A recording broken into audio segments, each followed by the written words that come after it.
Hey everyone, two quick announcements before we jump in. One, Empire Meetup, Thursday, May 9th, 6 to 8 p.m. at the Blockworks office. Santiago's in town. We're doing a meetup. We got over 100 folks registered already. Empire listeners only. You know the deal. Secret code word is bald. Somewhere in my Twitter feed, if you go to my past tweets, scroll back to maybe Monday or Tuesday, you'll see a link to a universe page. Register for that, totally free, 6 to 8 p.m. at the Blockworks office.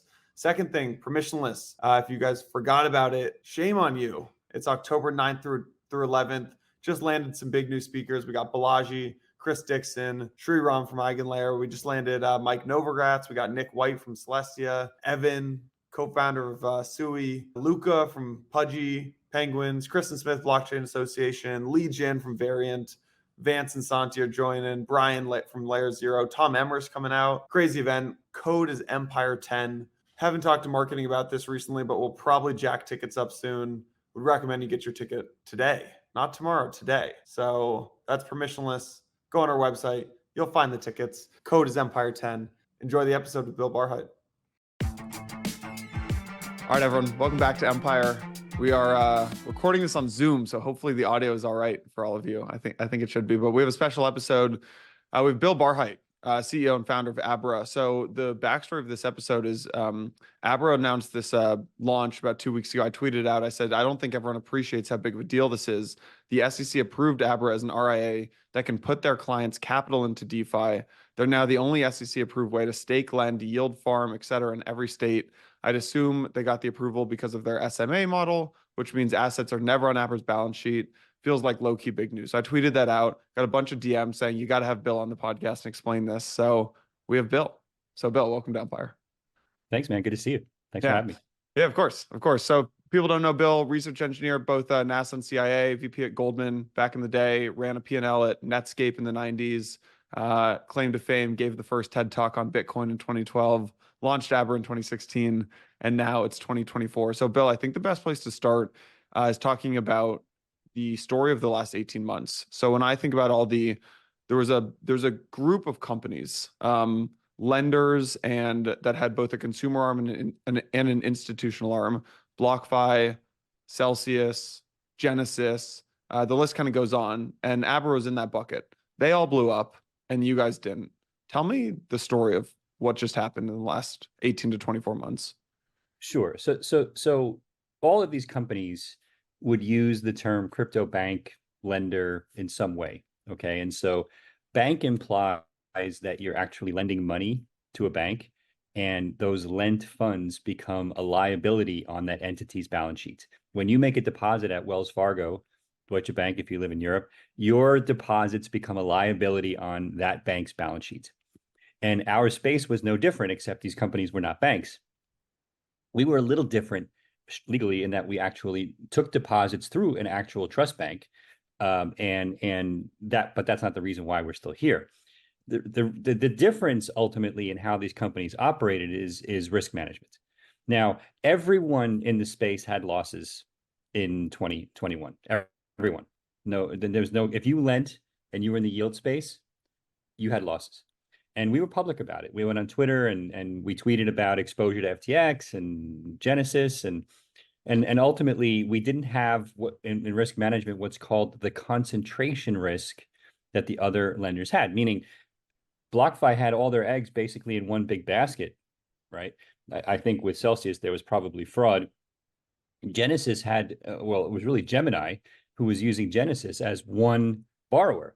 And Gemini had no idea what was happening really with Genesis books. Otherwise, they probably wouldn't have done it. And then when Genesis blew up, obviously, because of their exposure to FTX, 3 Arrows, and others, it created a mess for all of their clients.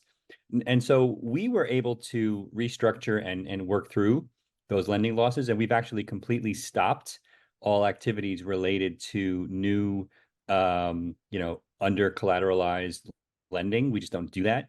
At all. We're 100% DeFi based for our new product, which is infinitely safer and also doesn't make you a liability on Abra's balance sheet. So we can get into that, but that's really the big difference is that these lenders, to generate yield, were doing massive loans to individual counterparties. And when you do that and you have the concentration risk, you have a single point of failure by definition. It's common sense, right? Meaning if that one lender can't pay you back, you're done, right? And they were in most cases done when the one lender, whether couldn't pay it back. That's the bottom line. What happened behind the scenes that maybe people aren't as aware of in the last 18 months? Like, I'm sure there were some crazy stories coming out of this and in the trenches. Like, I don't know how much you can share, but would love to hear some of those stories. Yeah, I mean, someday I'll write a book. I don't know who will read it. Maybe for my grandkids. I don't know. Like, don't. The book will be called "Don't Do This." And the first thing is I would say, look, how would I say this? I think that, look, I'm just going to be frank. I think that I always grew up believing that financial regulators, police, whoever was there in power to protect us was always doing right by us. And their primary goal was to protect us and to serve us. Turns out that's not necessarily the case. And sometimes these regulators actually have their own agendas. And I'm not pointing fingers at anyone regulators. I meet most of them and I'm like, yeah, these people get it. They're honest. They may not even agree with the rules that they're implementing, but they're there to implement the rules that the legislature set, right? Regulators don't make laws. And so most of them I meet are honest, hardworking, just there to do their job. And then you get a few people who just have an agenda. Whether that agenda aligns with me or not, or our space or not, is another issue. And so it turns out that there were certain regulators that just don't want this space to exist. In my opinion, they don't. And by this space, I mean anything happening in the crypto world. They just, for whatever reason, they don't want us here. And there were certainly regulators that believed that about us. And in Coinbase, we were basically having a brouhaha with several states, just the same states that basically are having the same issues with Coinbase. Coinbase chose to fight those states, meaning with Coinbase, you can't actually stake in like 15 or 20 states.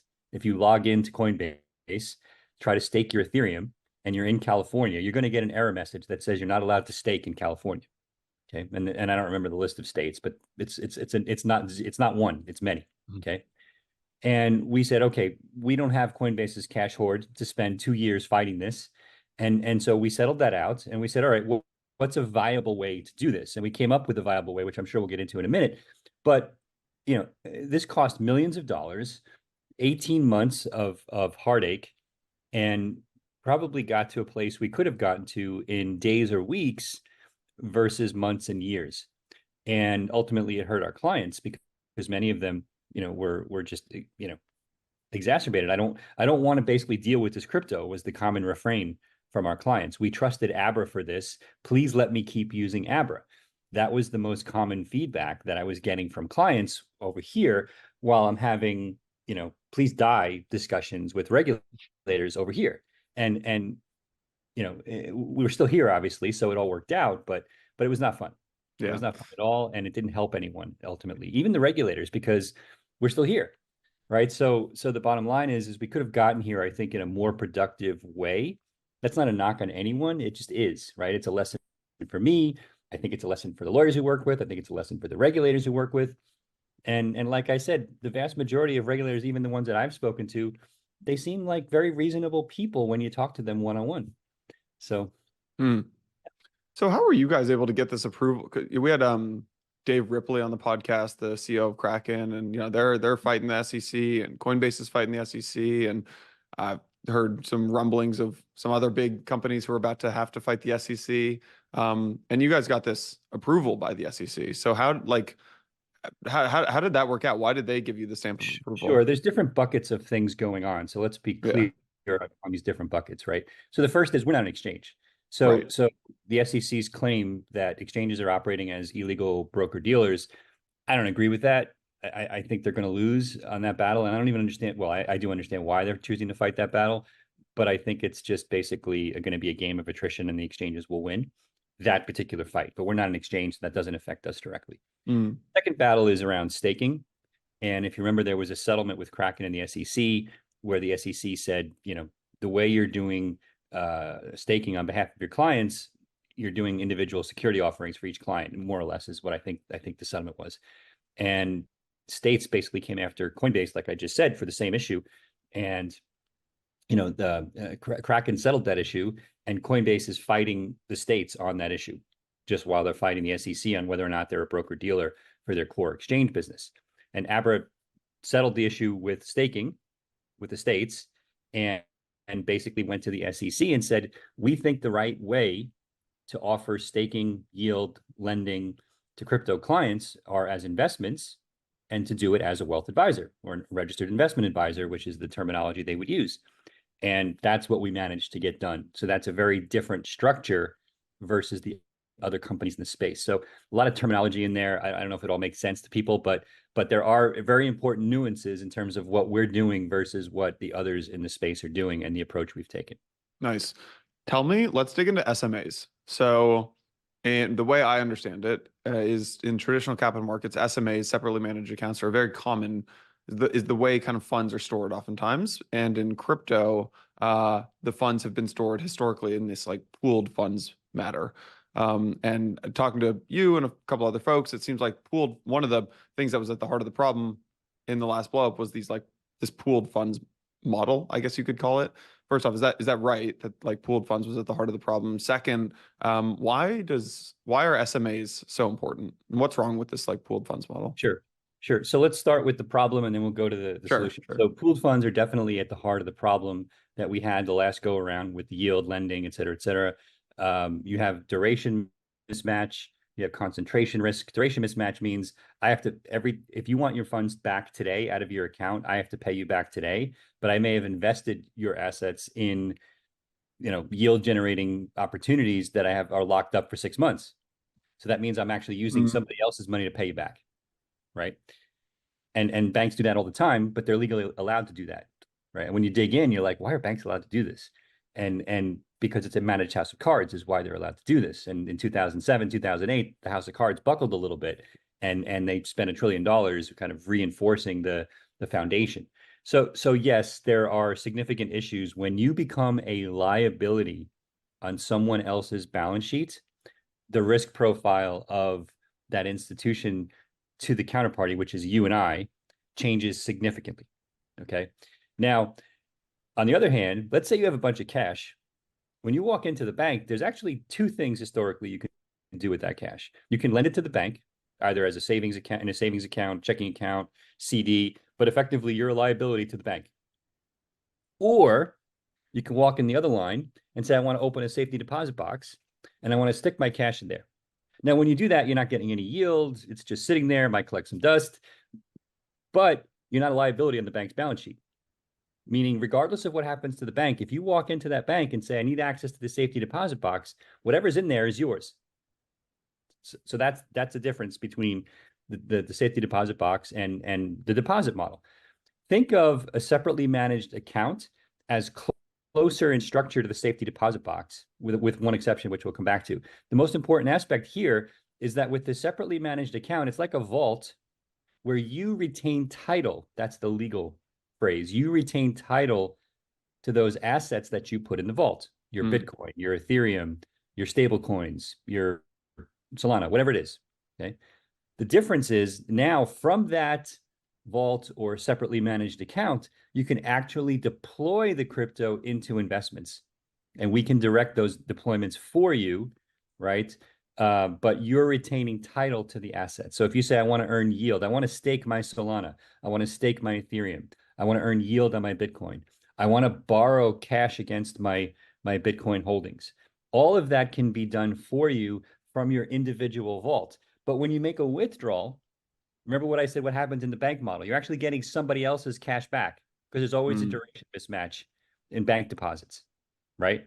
Not only that, they've lent out your deposits multiple times in a bank. That's why banks, operate outside of traditional laws, because they're allowed to lever themselves, where you and I are not allowed to lever ourselves with other people's money. With a bank, with Abra, with the SMA model, when you do a withdrawal, it's always your assets you're getting back, because there's no pooling of funds. You see the difference? So with a bank, you don't know whose assets you're getting back, and you don't care as long as you get them back until there's a run on the bank, right? And that's what happened last March when Silicon Valley Bank failed, because people were withdrawing. There was a duration mismatch because they had all these long duration bonds that were being, marked to maturity on their balance sheet using, interest rates going out forever, but they were actually worthless or worth significantly less because interest rates were going up. And so all of a sudden, when they had to sell these bonds, it didn't work. So my point is that, the SMA model is infinitely safer because you retain title. When you do a withdrawal, you're only withdrawing your own assets. You're not in a pooled model, and you're deploying the assets directly to earn yield, to borrow, et cetera, et cetera. And you have an advisor as a fiduciary in Abra that is responsible for the maintaining the integrity of that SMA account on your behalf and making, investments on your behalf per your wishes and risk tolerance and profile. If SMAs are such a better model, why doesn't everyone do them? Well, in the crypto world, it's hard because you're not pulling funds and you have one vault per client.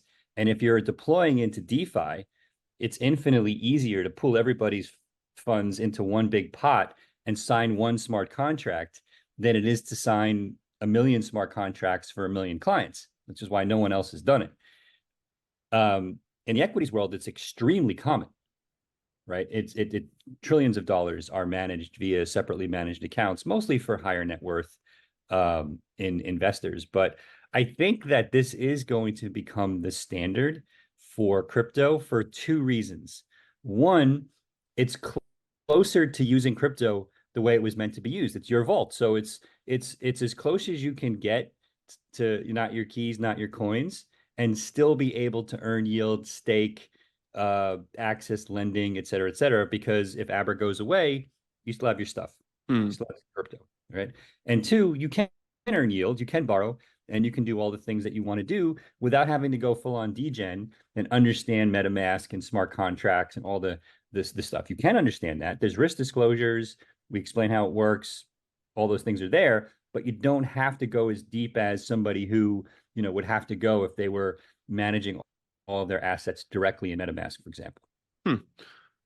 So how do you actually do this? I'm trying to picture if this works and people use Abra. I know you already have a lot of customers, but let's say you have 100,000 customers. Like, it's not feasible to sign 100,000 individual transactions to deposit into Lido. It is feasible. It is. Okay. Yeah. All right. Tell me So about that. it's just a lot of work. So we've built a platform, an SMA platform, on top of our custody partners that meets the qualified custodian rules of the SEC. Those rules are pending, by the way. They're not official rules yet, but I believe, as my understanding, I'm not a lawyer, that we would meet the spirit of those rules today. So we kind of took it upon ourselves to do that.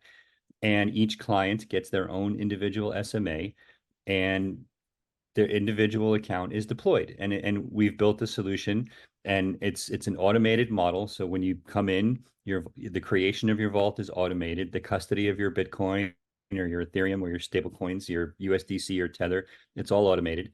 And you can either deploy yourself or tell us what to do, and we'll push a button and deploy for you.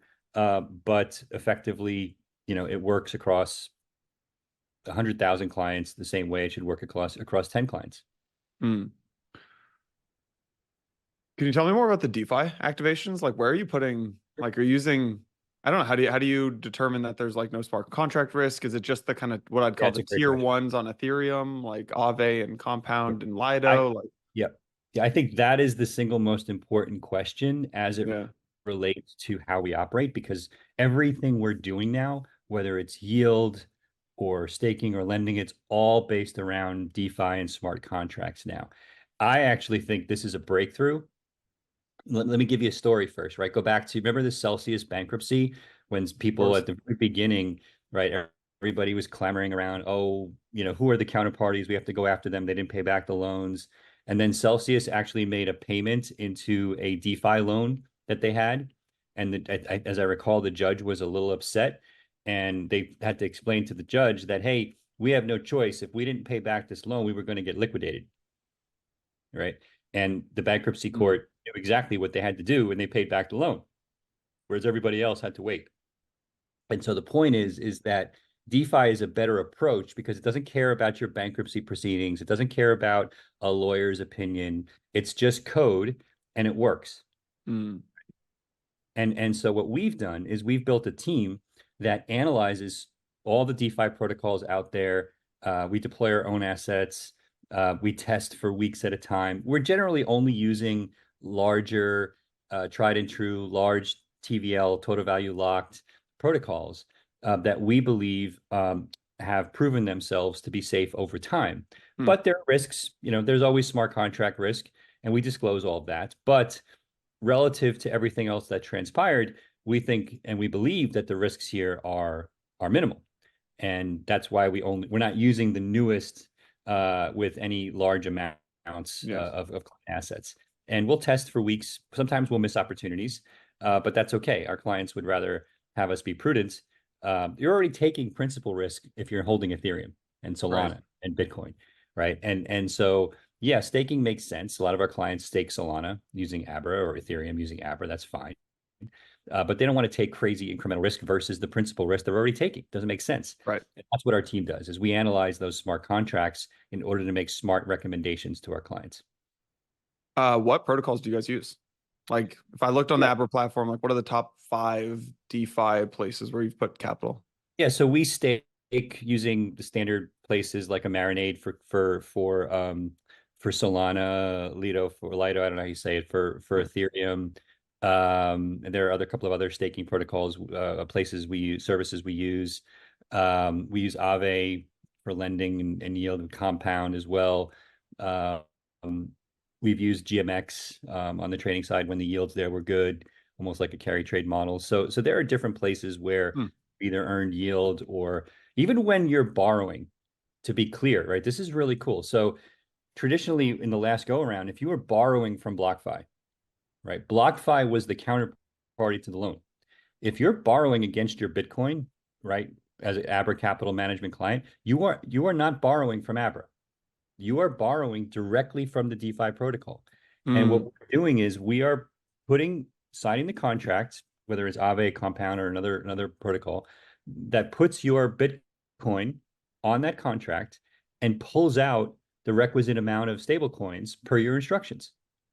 And so your counterparty even there is the DeFi protocol.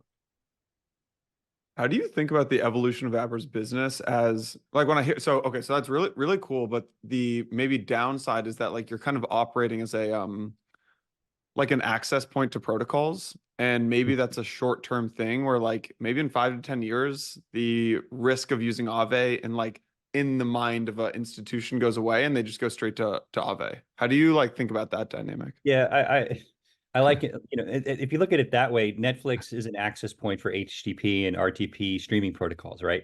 And the value add is they're using the internet the way it was intended to be used. I don't even know what those protocols are, honestly. So. Oh, it doesn't matter. It's just they're standards, right? So I think that says it all. Yeah. Yes, exactly. Thank you. That's exactly my point. Every bank in the world is going to be using these protocols, and the consumers are not going to know it. Now, we're doing it as a wealth advisor today because the banking system hasn't caught up to this yet, and we're very early. I mean, I was with a group of RIA CEOs yesterday. They probably manage a $500 billion across the 15 of them. And, they were learning about this for the first time, right? And we're out there doing it for their clients, right? Because they don't offer crypto to their clients. And so we're educating them on how to do that, through us. But most importantly, to your point, they don't understand how this works, but they're hearing rumblings that their clients want it. I don't want to be holding my Bitcoin on Coinbase. I don't want to be holding my Ethereum on Coinbase. I can't stake it. I can't borrow against my $5 million worth of Bitcoin. How can I do that? And so no one at scale as an end user is going to understand the complexities of any of these protocols, just like the average money market user doesn't know what a reverse repo is. And they probably don't feel that they should have to. I would claim it probably helps a little bit to understand the basics of the banking system, although most people don't. And it probably will help at scale to understand a little bit of the basics of this, but you don't have to go full on degen to understand how to take advantage of this. Right. You have the right advisor who's acting as a fiduciary, and that's what we've chosen to do. Yeah. Yeah, you don't need to, you're locking in a 5% interest rate on your mortgage. You don't need to know how the interest rate swaps market works. Right. It would be useful in some Be nice cases. to, but Right. You don't yeah, have yeah. to. That's exactly right.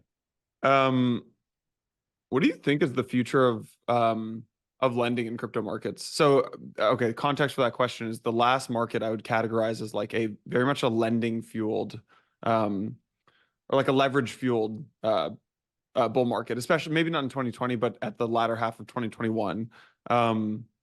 Right now, it feels like there's demand in the market for leverage and like lend and borrow, but the supply has not entered the market as much. What are your thoughts on like what the future of that will look like this cycle? It's a great question. So we're approaching this from an investing perspective today, meaning we're a registered investment advisor and hence a fiduciary to our clients. But I actually believe that the RA model that we're pursuing with these separately managed accounts merges back into traditional banking and becomes the banking model. And I think there are three aspects to the future of banking that crypto kind of takes over. The first is this buzzword of real world assets that everyone's talking about. And this gets to the heart of your question, because I believe that once you basically tokenize real world assets, you basically have an infinite amount of pristine collateral. And I would actually bucket Bitcoin in the real world asset category now. It's $1 trillion asset, right? So Bitcoin, real estate, equities, tokenized treasuries, all tokenized, all available to part two, which is DeFi as smart contracts to enable lending. So to your point, we're going to have an infinite amount of collateral, Bitcoin being the best collateral we've ever had because it trades 24/7. It's instantly liquid. It's infinitely easier to transport than any other collateral in the world, even paper bonds. And it's available to everyone. And in places where there are no credit scores, holding that type of collateral is brilliant because anyone can borrow against even $50 of Bitcoin. You just take it out a $20 loan at the point of sale. And at the end of the month, you pay it back like a credit card. And you keep using your Bitcoin over and over to effectively borrow against at the point of sale. So I think that real world asset model, right, enables an infinite supply over time of collateral, which leads to the application of DeFi at global scale. And that's the future of banking. We're doing it now as a wealth advisor because that's the best legal way to do it for our clients to enable investing, lending, yield, borrowing without Abra being the counterparty, which is brilliant, in my opinion. And so that's part two, which is access to DeFi via wealth advisors, banks, whoever, right? And then the third is how do I do this and avoid the pitfalls of traditional banking, and which is being the liability on the balance sheet. And that's this vault or SMA model. And in investing, because of the way it works, it's not really as automated. It really is set up for the wealthy. With crypto, I think we can make it accessible to everyone as the default. And if, my friend Caitlin Long talks about this all the time, this mismatch in the way crypto works versus the way banking works, it's a huge risk for the system to take a 40 vol asset that trades 24/7 and use it for leverage within a banking system that's closed 100 hours a week. It doesn't make sense. But the DeFi model doesn't allow for that. Meaning you can't, it's a marketplace where the both sides, the borrowers and the lenders, are matched and are over collateralized in the system. So you don't have this excessive leverage in the system. And so when you combine that with this vault where you're not a liability on the balance sheets, you now have a formula, real world asset tokenization, DeFi, vaults where you become your own bank in this SMA model. That's the future of banking. Long answer to your question, but when you bring all of that together, I've never seen a bank that operates with less risk than the model I just described. Never. Would you say that becoming a crypto wealth manager is a backdoor Trojan horse into becoming into competing with the banks in 5 to 10 years? I mean, we're sitting here talking about it, so yeah. How much of a look? I mean, most people have never heard of Abra. That's my biggest challenge today.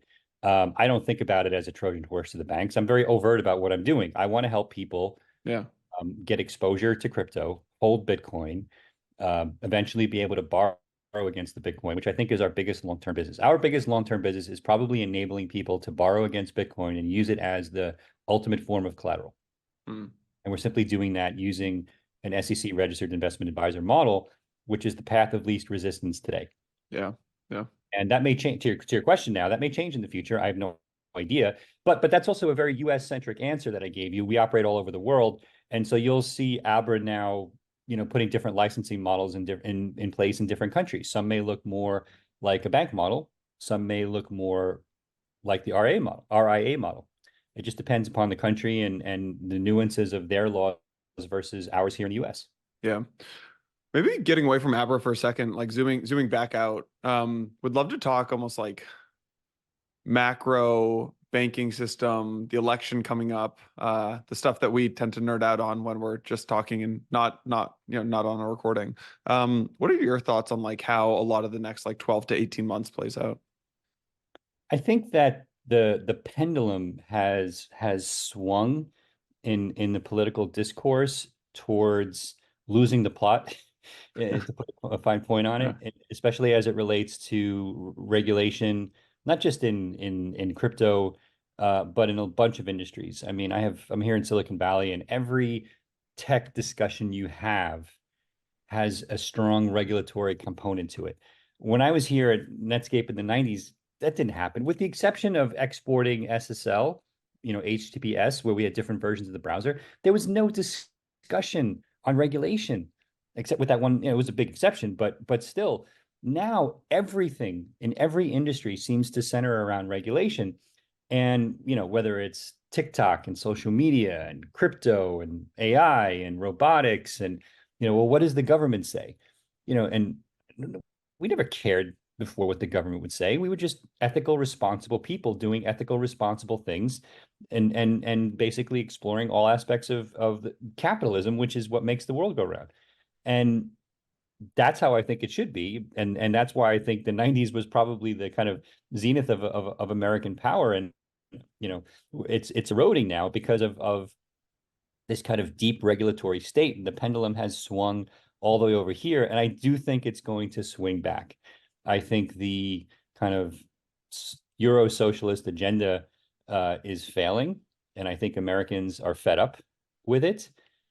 And we'll see. I do think that there's going to be a regime change in the US, and we'll see the pendulum swing back over the next few years. And I also think that the pressures of competing on the global stage against the likes of Dubai and Singapore and even Bahrain, where I've seen a bunch of interesting developments the last few months, are all going to put pressure on the US to do a better job of competing on the global stage, not just in the crypto sphere, but now in AI and robotics and life sciences. And people want certain types of procedures because they're sick or have cancer or whatever. In many cases, they're going outside the US to get these procedures done, which that never happened before. We've had discussions offline about some of the volunteer work I've done in the psychedelic space, where I raise money, and a lot of those procedures, which are saving lives with near 100% efficacy, aren't done in the US because they're illegal, which is crazy.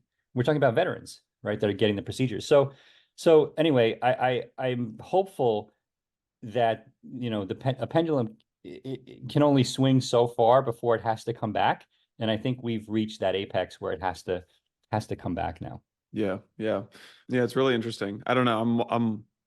I grew up a liberal from Marin, and I'm watching all of this stuff play out with the universities, and like it feels like a lot of the like woke cancel culture stuff kind of pushed a lot of people on the left a little more towards the center.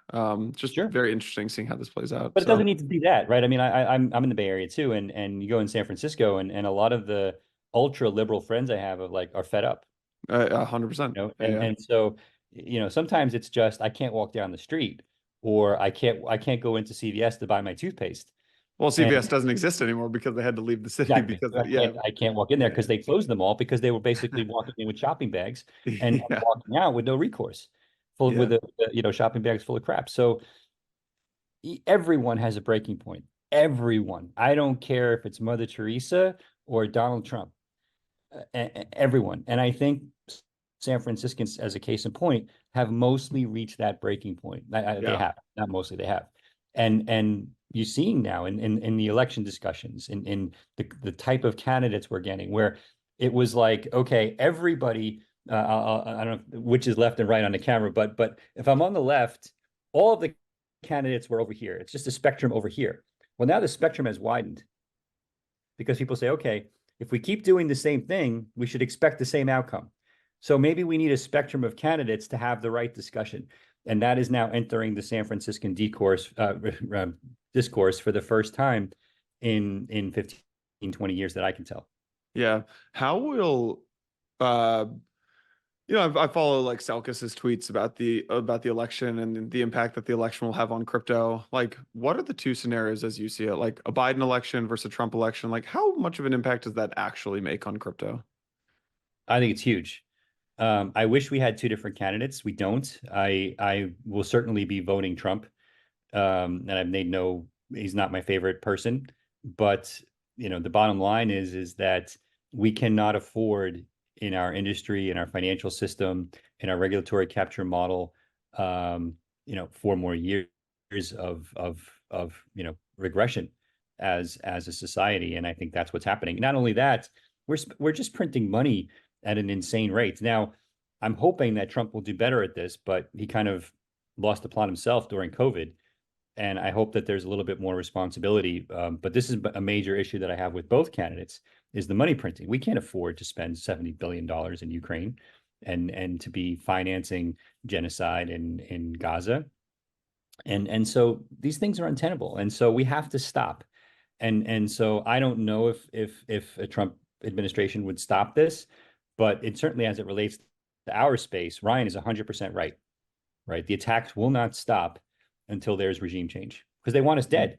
I mean, it's like, the current kind of Warren-led fight against crypto is very clear. They don't want our space to exist, and they will do whatever they can to affect that to happen. As someone who's spent a lot of time deeply ingrained with a lot of the states and the federal government trying to get approvals for Abra, what is your best answer to this question of like, why do they hate crypto so much? I think that there's a faction within the Democratic Party that believes that the banking system needs to be socialized to the benefit of certain people. Can't be the people because not everyone would benefit from that. And most people ultimately wouldn't, whether they understand that or not.